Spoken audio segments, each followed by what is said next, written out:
Hello friends, welcome back to my channel students time. तो आज हम बात करेंगे आरंभिक काल में विवाह के बारे में। तो अगर आप मेरे चैनल पर न्यू हैं तो मेरे चैनल को सब्सक्राइब कर दें और बेल आइकन को प्रेस कर दें ताकि मेरी आने वाली हर वीडियो की नोटिफिकेशन आप तक पहुंचती रहे। तो चलिए हम अपनी वीडियो स्टार्ट करते हैं। आरंभिक मध्यकाल में विवाह की प्रकृति की चर्चा कीजिए। इसकी भूमिका है।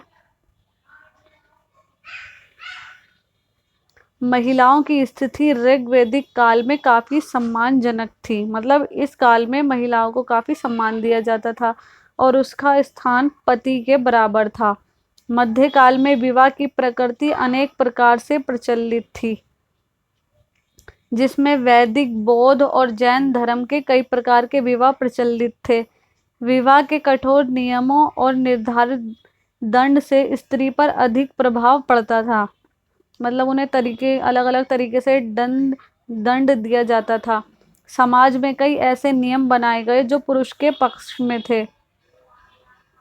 मध्यकाल में माता पिता अपनी पुत्रियों के सुखी विवाहित जीवन के लिए कई सावधानियां बरतते थे।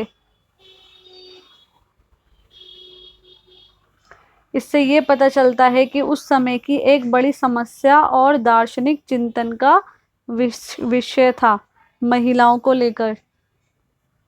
वैदिक परंपरा। वैदिक परंपराओं में प्राचीनतम अर्थात ऋग्वैदिक काल में महिलाओं की स्थिति पर्याप्त रूप से सम्मानजनक थी। उसे पति के सम्मान का स्तर प्राप्त था। ऋग्वेद के विवाह गीत में सोम के साथ सूर्य के विवाह का विवरण है। इस मंत्र में रूपक के माध्यम से समस्त प्रकार के कर्म कांडों, सूत्रों और वचनों सहित पर वर वधु का वर्ण प्रस्तुत है। विवाह तब तक स्पष्ट यथार्थ बन जाता है जब माता पिता वधु से विदाई के आशीर्वाद बोलते हैं। पहला है, उस समय लगभग 8 प्रकार के विवाहों को मान्यता प्राप्त थी। दूसरा, विधवा पुनर्विवाह को स्पष्ट स्वीकृति थी। एक जाति के पुरुष दूसरी जाति के विधवा से विवाह कर लेते थे। निकट संबंधियों में तीसरे और चौथी पीढ़ी तक विवाह प्रतिबंधित था। स्मृति काल के अंतिम चरण में अधिकाधिक प्रतिबंध लगते हुए ये व्यवस्था और भी कठोर और जड़ हो गई। बौद्ध व जैन उत्थान। बौद्ध और जैन प्रतिस्पर्धा धर्मों का उत्थान होने से ब्राह्मणों ने कड़ी प्रतिक्रिया की। ये दोनों धर्म अधिक सुधारवादी प्रतीत होते थे, अतएव ब्राह्मणों के विरुद्ध सुधारवादी आंदोलन सशक्त हुए। सुधारवाद के वैकल्पिक धार्मिक दर्शन की ब्राह्मणी प्रतिक्रिया की सफलता का प्रमुख कारण ये था कि उन्होंने उत्तर और पश्चिम से भारतीय समाज में प्रविष्ट विदेशियों को आत्मसात कर लिया। उन अनेक सामाजिक समूहों का जीवन स्तर उठा तथा संपूर्ण देश में शहरीकरण की प्रक्रिया प्रारंभ हो गई। गुप्त काल में विवाह की प्रकृति। इस काल में सामाजिक और घरेलू जीवन पूर्ववर्ती काल से निम्नलिखित प्रतिबंधों के साथ जारी रहा। अंत विवाह, अंत भोज और बहुविवाह का निषेध।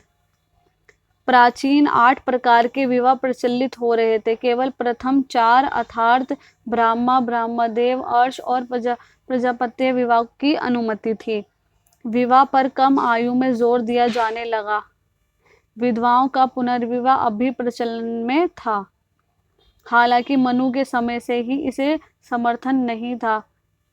12 किस्म के पुत्रों में से केवल 2 अर्थात और्स, जायज और दत्तक पुत्र को गोद लिया हुआ को ही मान्यता मिली हुई थी। मतलब जो गोद लिया हुआ दत्तक पुत्र था उसको ही मान्यता दी जाती थी।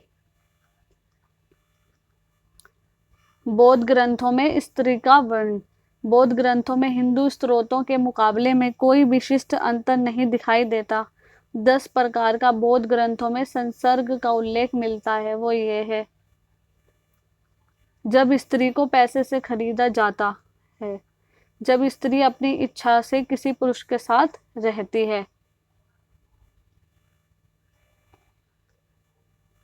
जब पुरुष उसे संसर्ग का पैसा देता है, जब पुरुष उसे वस्त्र देता है, जब वे दासी भी होती है, जब वे अपना सिर का वस्त्र हटाती है, जब जलाभिषेक किया जाता है, जब वे थोड़े समय के लिए पुरुष के साथ रहती है, जब वे सेविका भी होती है, जब जब उसे छापे अथवा धावे में जीता जाता है। सामाजिक शुद्धता का विचार। सामाजिक समूह की शुद्धता बनाए रखने हेतु स्त्रियां सामाजिक प्रतिष्ठा का प्रतीक बन गई। अनेक ग्रंथों में सामाजिक शुद्धता बनाए रखने हेतु विशेष नियमों का निर्धारण किया गया। लड़कों को अनेक अनुचित आचरण के लिए कुछ मुक्ति दी गई, पर लड़कियों पर पूर्ण नियंत्रण रखा गया। कुछ ग्रंथों ने लड़की का विवाह रजस्वला होने से पहले अनिवार्य कर दिया।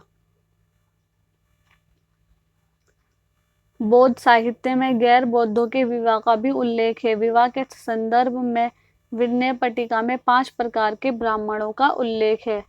प्रथम ब्राह्मण, ब्रह्मा, ब्राह्मण ब्राहा सम, जो ईश्वर के समान ब्रह्मचार्य है। द्वितीय ब्राह्मण देव सम। तृतीय ब्राह्मण मर्यादा, जो परंपरा का पालन करते हैं। द्वितीय व तृतीय प्रकार के ब्राह्मण को केवल ब्राह्मण स्त्रियों से इस कर्मकांड के साथ विवाह करना होता है जिसमें स्त्री के ऊपर जल डाला जाता है।